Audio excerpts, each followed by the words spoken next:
اس عظمت کو، اس رفعت کو دیکھیں کہ حضور صلی اللہ علیہ وسلم نے حضرت رقیہ کا نکاح، اپنی بیٹی کا نکاح ہے وہ حضرت عثمان غنی کو کر کے دیا۔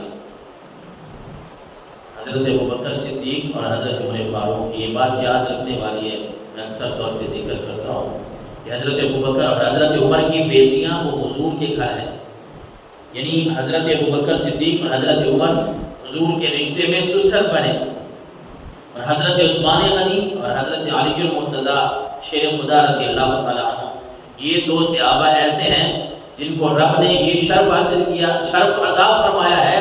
کہ ان کے گھر سرکار دو عالم کی بیٹیوں کا نکاح ہوا۔ بڑی عظمت والی بات ہے، بڑی رفعت والی بات ہے۔ اور حضرت عثمان غنی نے 2 ہجرتیں کی ہیں، اس وجہ سے ان کو ذو الہجرتین بھی کہا جاتا ہے۔ جب اللہ کے نبی کا اور اللہ کا حکم ہوا ہجرت کا، پہلی مرتبہ حبشہ کی طرف جب ہجرت ہوئی، حضرت عثمان غنی نے ادھر بھی ہجرت کی، اور پھر مکہ مکرمہ سے جب اللہ اور اس کے رسول کا حکم ہوا ہجرت کا کہ مکہ مکرمہ کو چھوڑ کے ہجرت کرو،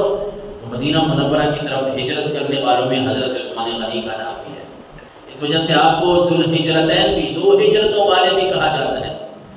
یہ بھی آپ کو شرف حاصل ہوا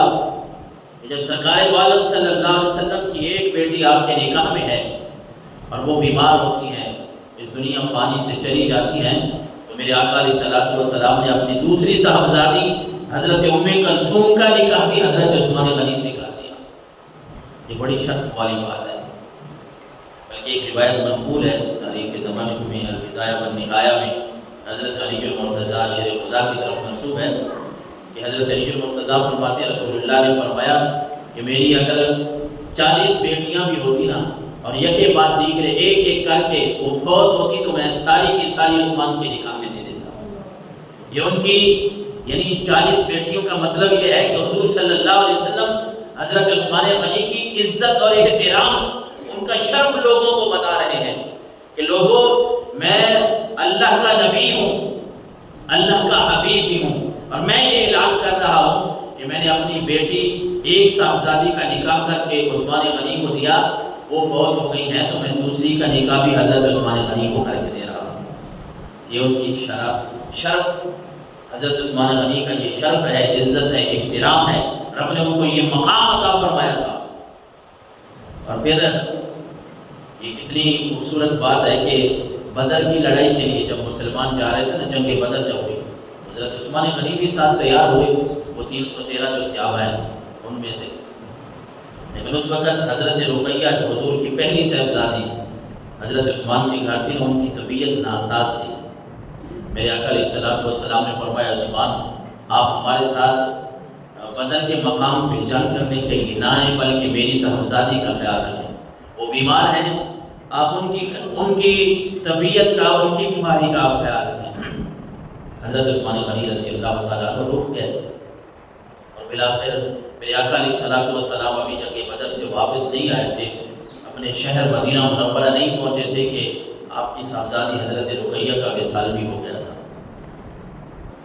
لیکن حضرت عثمان غنی کو یہ بھی شرف حاصل ہے کہ آپ صلی اللہ علیہ وسلم نے خود حضرت عثمان غنی کو بدر کے مقام پہ آنے کے لیے روکا بھی ہے، لیکن آپ کو بدر کے صحابہ میں حضور نے شمار بھی فرمایا ہے۔ جہاں بدر کے صحابہ کی بات ہوتی ہے نا 313 کی، وہاں میرے آقا علیہ الصلوۃ والسلام کی یہ صحابی بات سمجھنے کی ہے، رہے مدینہ منورہ میں ہیں، جنگ بدر پہ گئے نہیں ہیں، وہاں لڑے نہیں ہیں، لیکن اپنی بیوی زوجہ محترمہ حضور کی بیٹی ان کی بیماری کے علاج کے لیے یہاں مدینہ منورہ میں رک گئے، تو اللہ کے نبی صلی اللہ علیہ وسلم نے جو مال غنیمت، وہ کافروں سے جو مال لیا جاتا ہے وہ تقسیم کیا نا، تو مال غنیمت ان صحابہ کرام کو ملتا ہے جو جنگ کے لیے گئے، لیکن حضور علیہ الصلوۃ والسلام نے اس میں سے حصہ حضرت عثمان غنی کو بھی عطا فرمایا، حضرت عثمان غنی کو وہ حصہ بھی عطا فرمایا، اور جنگ بدر کے جو 313 صحابہ کرام ہیں ان میں حضرت عثمان غنی رضی اللہ تعالیٰ عنہ کا نام بھی شامل فرمایا۔